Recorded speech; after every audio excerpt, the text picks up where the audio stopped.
Kita mau ukur nih saudara. Kalau kamu Kristennya Kristen lilin, saya mau bilang, ketika ada orang nyakitin kamu, gosip kamu, betul? Hembusin gosip sama kamu. Hah? Orang baru ngomongin kamu di belakang, betul? Langsung mah. Banyak nggak orang Kristen seperti itu? Di sini ada. Tolonglah jangan ada dusta di antara kita, oke?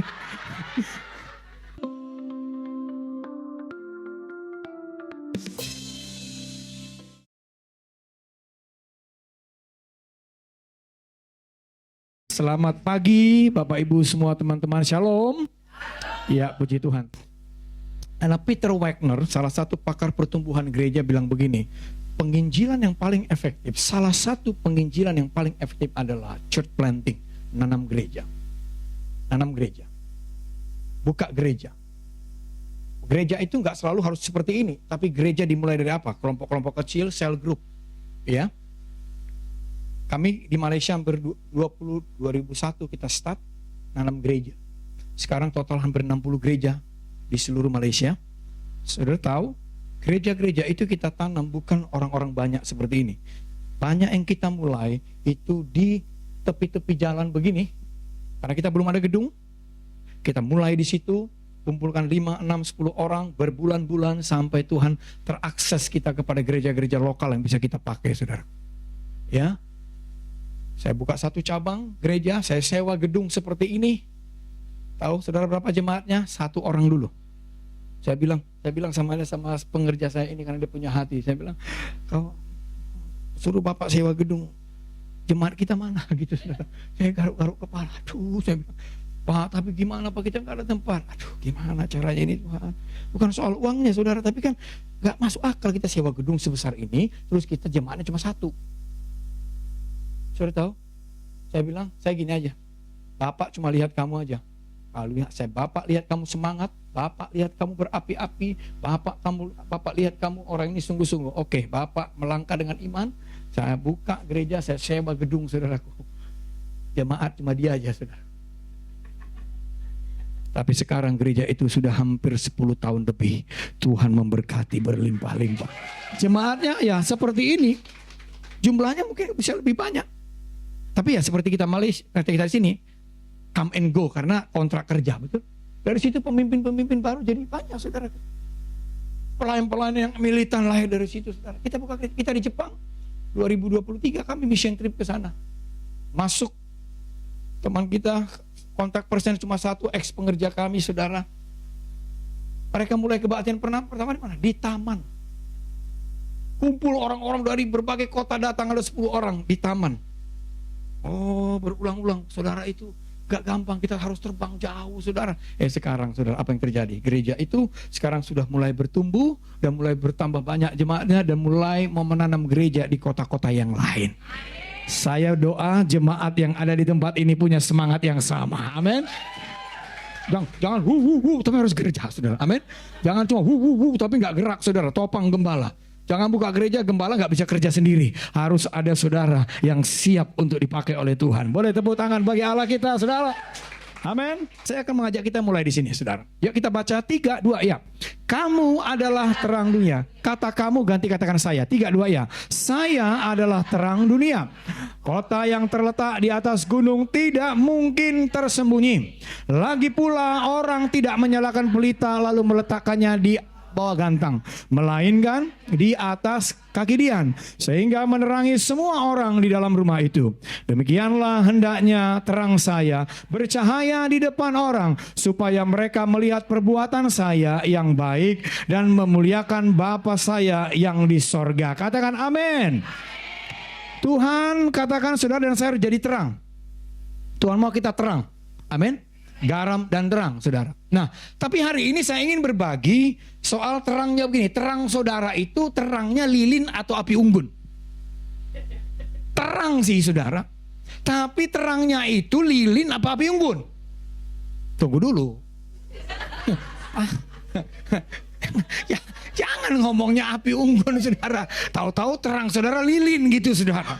Terang sih terang, cuma lilin gitu saudara. Lilin banyak dipakai di mana?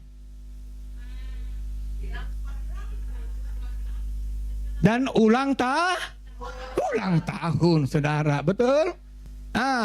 Kita mau ini saudara nih. Nanti sembari saya sedang menyampaikan ini, coba saudara ukur, mana lihat. Aku ini lilin apa api unggun gitu loh saudara.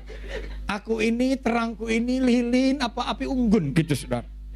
Ya, nah saya mau tanya, saudara kalau lilin saudara matikan pakai 2 jari saudara bisa nggak?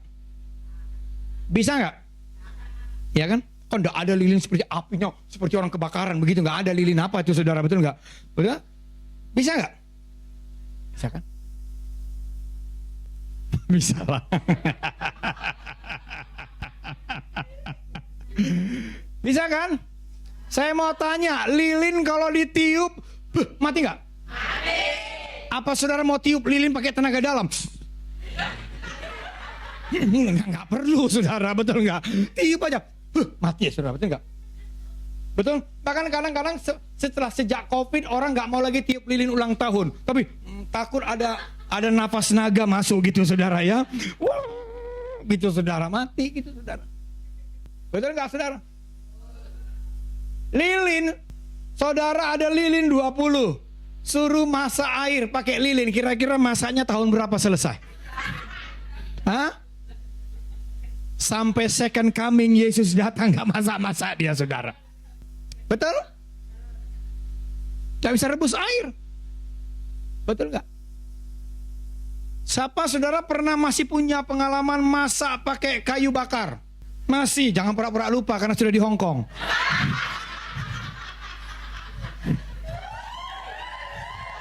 Banyak gitu saudara. Di Malaysia, saya ke sini Malaysia tuh saudara, kan bahasanya lain. Iya ke, nak mana? Gitu kan.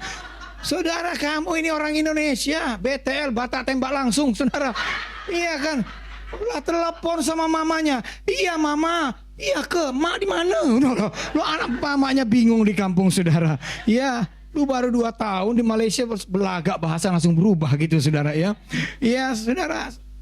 Saudara kalau masak pakai kayu bakar, apinya itu pakai lilin bakarnya, kira-kira kebakar nggak kayunya? Nggak kebakar. Kita mau ukur nih saudara. Kalau kamu Kristennya Kristen lilin, saya mau bilang, ketika ada orang nyakitin kamu, gosip kamu, betul? Hembusin gosip sama kamu.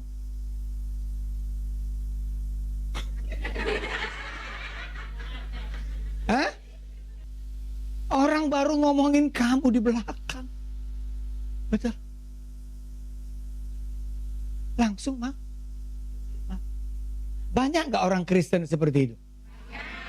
Di sini ada.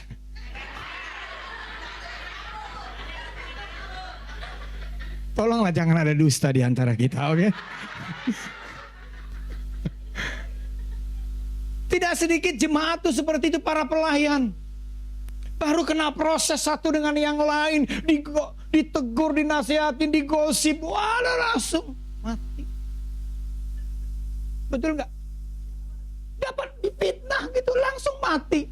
Langsung terangnya sebagai anak Tuhan tidak ada lagi saudara. Langsung kecewa, pahit, marah, apa saja saudara. Betul? Saya ngomong gini coba ukur masing-masing ya. Ya, tahu saya lihat itu dia tuh, jangan yang begitu. Ini cocok untuk dia, memang dia begitu tuh, jangan begitu itu, saudara. Oke, saudara ukur gitu loh. Amin. Saya nggak lagi nyindir, cuma nembak aja gitu saudara.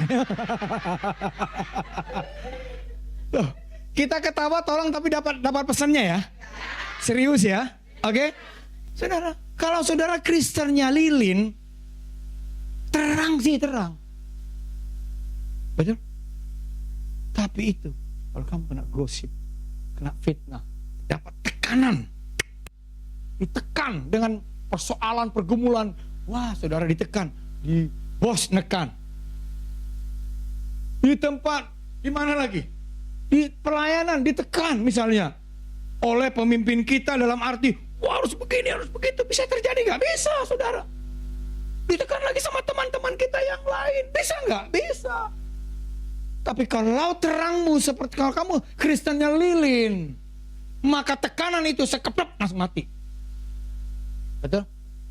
Tapi saya mau tanya, api unggun. Kamu tiup api unggun, mati nggak? Hah? Tiuplah tuh api unggun. Coba kamu tiup, mati nggak? Satu gereja kita tiup rame-rame api unggun, mati nggak, saudara? Hah? Kamu keluarkan semua tenagamu, nafasmu. Mungkin supaya mantap udaranya, gak usah sikat gigi. Gitu misalnya gitu, saudara. Betul? Mati nggak api unggunnya? Bisa kamu matikan api unggun? Matiin. Enggak, bisa nggak?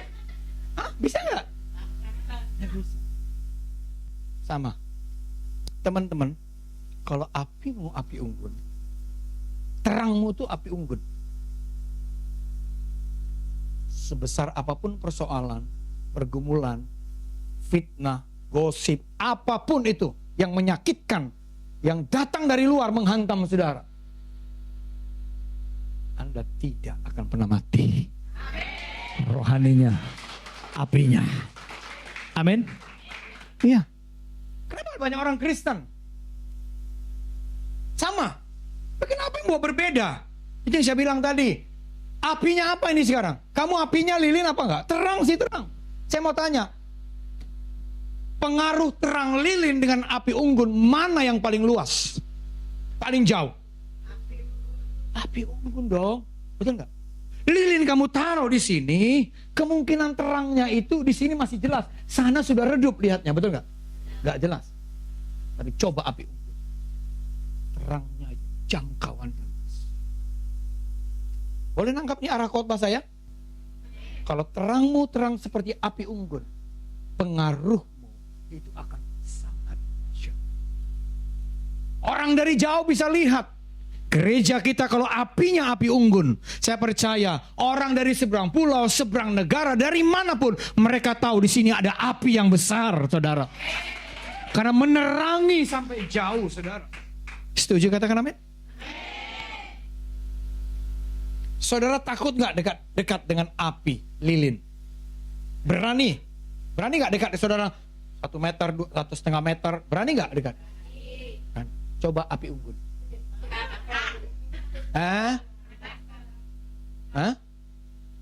Paling enak kalau hangat. Apalagi api unggunnya makin gede. Tidak boleh terlalu dekat, matang kita, saudara. Betul nggak? Habislah, gosong, saudara. Betul nggak? Saya mau bilang begini, kalau apimu api unggun, kalau ada dosa, keinginan dunia, si jahat ingin datang menyerang saudara, tidak perlu kau peperangan rohani dulu, tidak lagi suka tengking.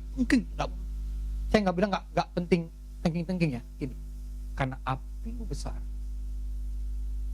serangan-serangan yang datang sama saudara tidak akan ada sanggup. Oke? Iya.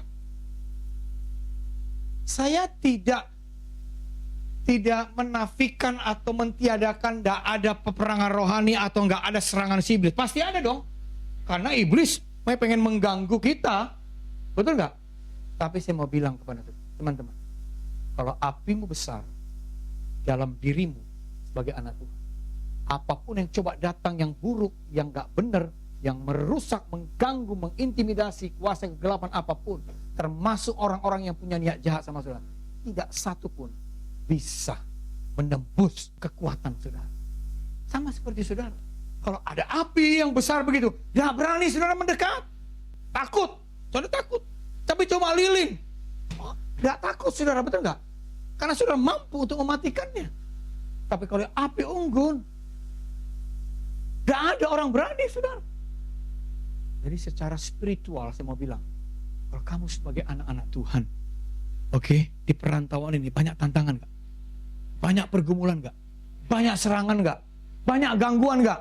Banyak godaan nggak? Banyak tipu muslihat nggak? Kalau apimu besar, kau tidak akan bisa tersentuh. Para wanita, banyak nggak cowok-cowok yang menggoda saudara?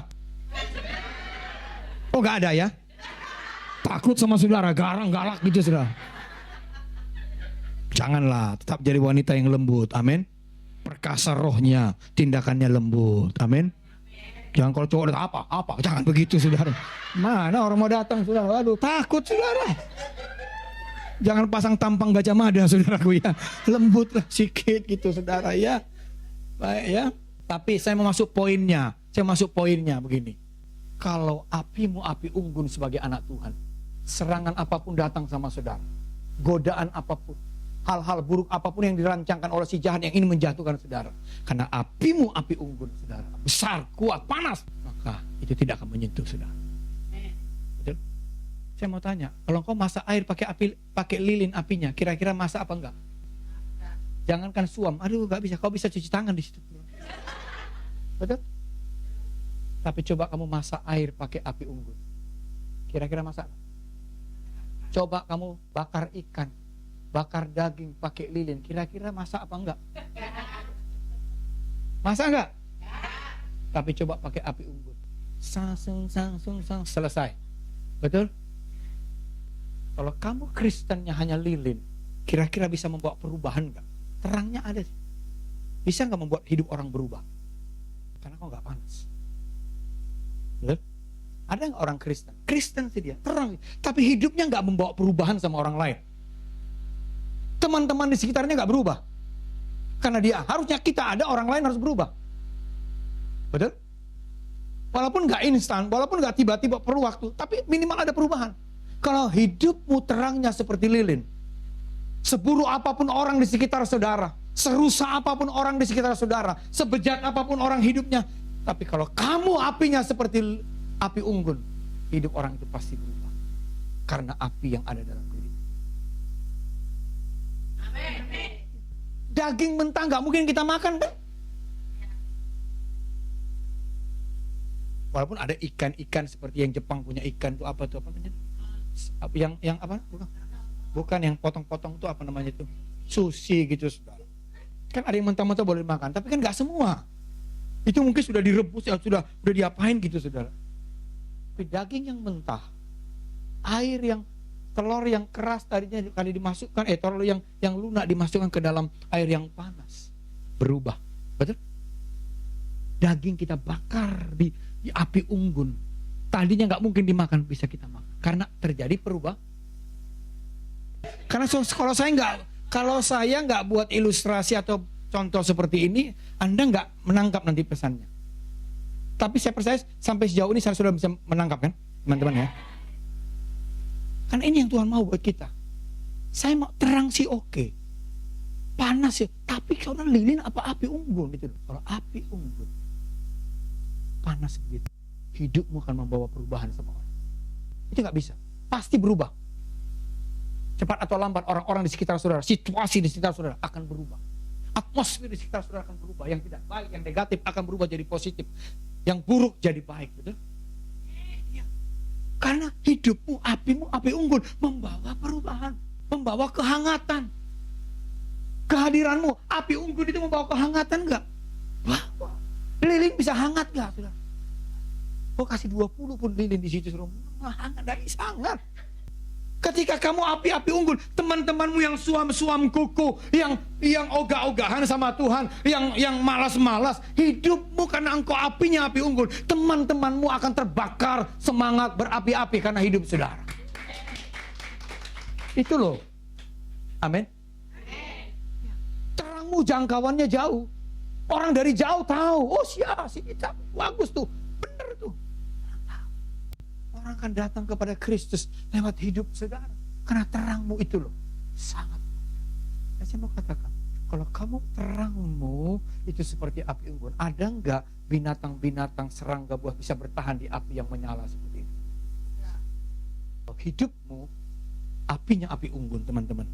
Saya mau bilang begini. Pertama, semua yang enggak beres dalam diri kita akan dikeluarkan sama Tuhan.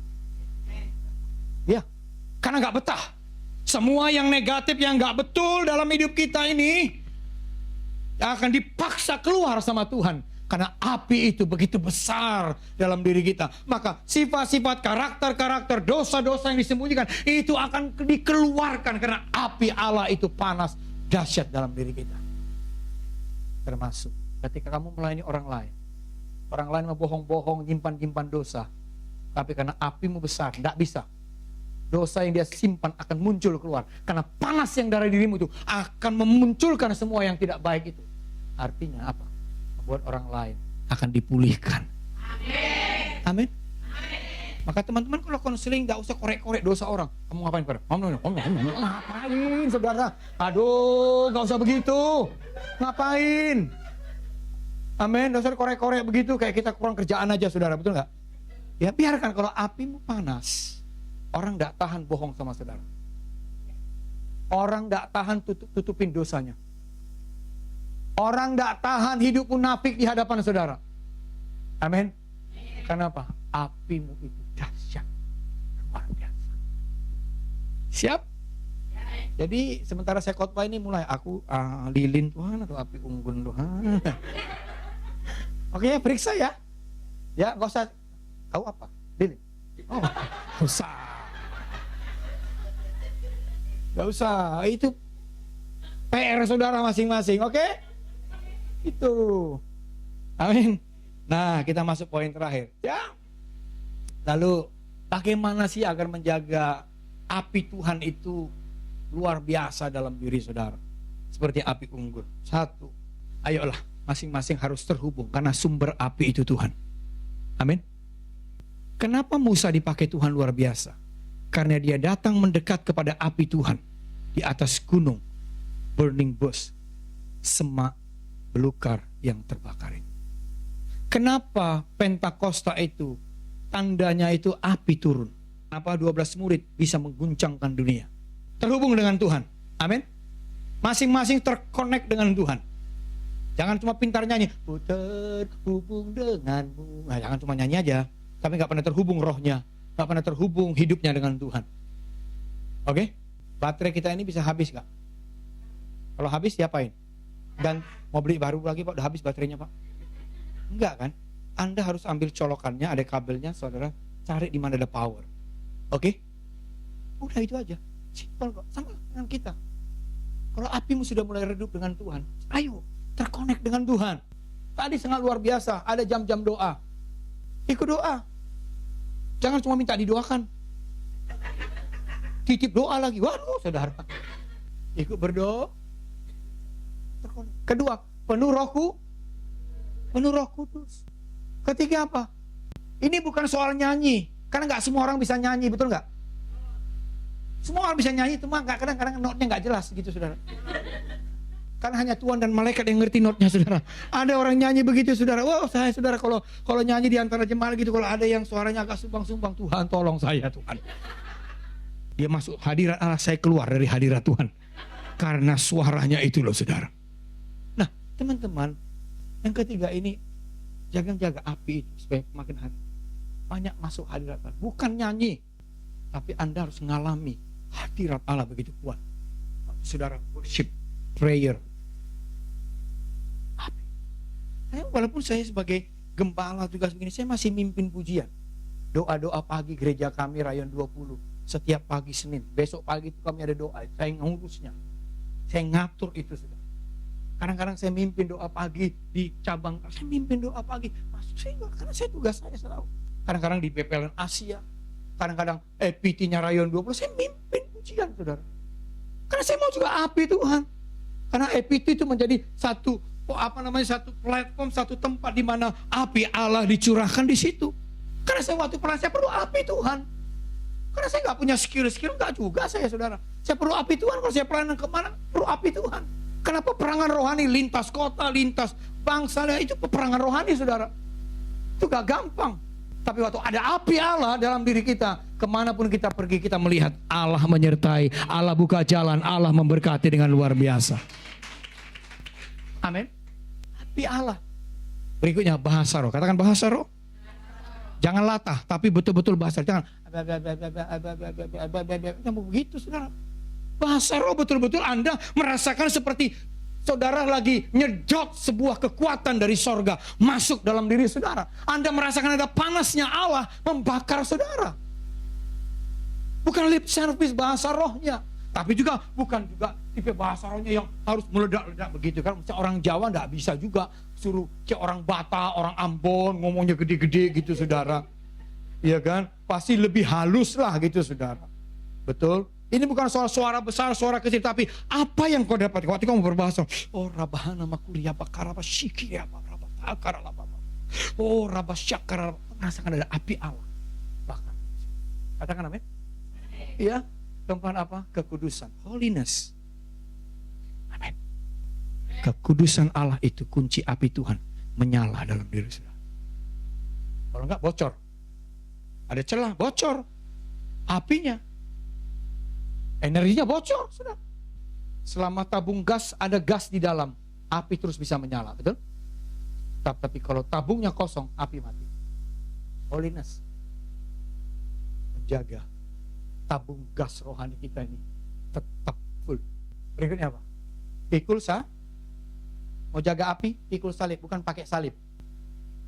Banyak orang pakai salib, tak mau pikul salib. Betul? Tapi salibnya harus jelas. Di Golgota ada berapa salib? Ada berapa di Golgota? Nah, saudara tanya, salib saudara yang mana? Yang tengah, kiri, apa kanan? Karena penjahat kiri kah? Ada nggak orang pakai salib tapi hidupnya penjahat? Ada nggak? Karena banyak orang pakai salib, di sini salib, di sini salib, di sini salib. Salib saudara. Pikul salib. Artinya apa? Ada bagian-bagian hidup ini harus kita pikul. Memang nggak enak, tapi salib itu penderitaan. Siap diproses itu. Kamu api mau menyala, kamu harus siap. Sangkal diri, katakan sangkal diri. Sangkal diri itu hanya saudara pingin melakukan itu saudara, tapi saudara tahu itu nggak benar, nggak mau lakukan, itu sangkal diri. Jaga hati. Amin. Jaga hati. Salah satu unity, nggak boleh ada bertengkar. Amin. Rukun itu penting. Yang tiga ini saya gambarkan seperti ini. Kalau saudara yang pernah punya pengalaman masak pakai kayu bakar, apa yang saudara lakukan ketika apinya sudah mulai padam?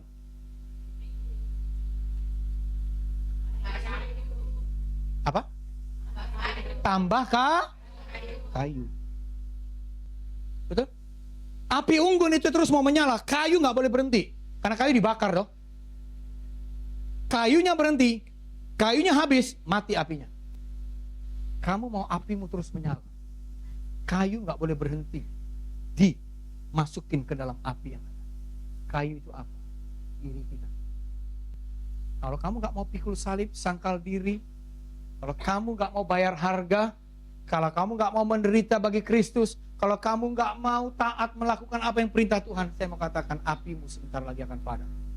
Karena kayu itu menggambarkan diri kita yang siap terus dibakar. Siap terus dibakar, kedagingan, hawa nafsu, dosa, apalagi sombongan kita, malas kita, gengsi kita saudara. Apa-apa saja yang baik, kayu itu sesuatu yang dibawa ke dalam mezbah. Maka saudara, apimu akan terus menyala. Kenapa ada para pelayan 5 tahun pertama dia bisa menyala-nyala, 5 tahun berikutnya habis dia. 5 tahun pertama luar biasa, tapi 5 tahun berikutnya, 10 tahun berikutnya, 15 tahun berikutnya hilang. Anak Tuhan juga, hamba Tuhan juga sama. Kenapa? Tidak mau hidupnya jadi kayu yang siap dibakar terus sama Tuhan. Siap? Termasuk kita para pelayan di sini. Jangan hanya di sini kita apinya luar biasa. Setelah kamu pulang ke Indonesia, apimu harus dahsyat dan luar biasa. Dirimu harus mau dibakar oleh Tuhan. Jadi kayu. Amin. Saya harap pesan saya ini bisa menolong kita semua. Tuhan memberkati saudara. Mari kita bangkit berdiri. Makasih buat apa yang saya bagikan hari ini, kiranya menolong saudara. Jadilah Kristen api unggun saudara, ya. Bapak, terima kasih hamba-Mu selesai berbagi firman hari ini. Engkau yang tahu keadaan anak-anak-Mu, apakah mereka seperti Kristen lilin atau Kristen api unggun. Doa saya Tuhan, doa hamba-Mu, jemaat-Mu, para pelayan semua, hari ini mereka boleh menangkap pesan Tuhan dan mereka menjadi Kristen api unggun yang siap dipakai Tuhan jadi berkat buat banyak orang. Api unggun di mana apapun pengaruh dunia ini tidak mampu mendekati mereka. Kuatkan dan berkati Bapak Ibu Gembala, tim pastoral dan semua para pelayan. Dalam nama Yesus, amin.